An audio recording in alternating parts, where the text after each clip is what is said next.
আওয়ামী লীগ, যুবলীগ, ছাত্রলীগ শপথ করিতেছি যে আমরা জননেত্রী শেখ হাসিনাকে এই বাংলার মাটিতে সম্মানে ফিরিয়ে আনা পর্যন্ত আমরা সর্বোচ্চ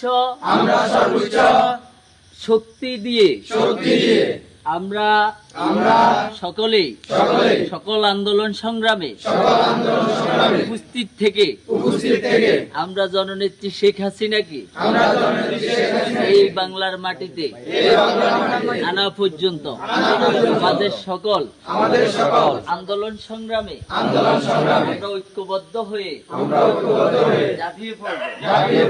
আমাদের এই ঐক্য যেন কেউ না ভাঙতে পারে।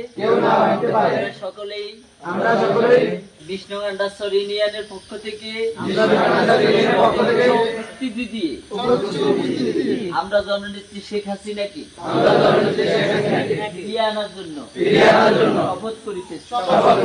জয় বাংলা, জয় শেখ হাসিনা আসবে, বাংলাদেশ আসবে।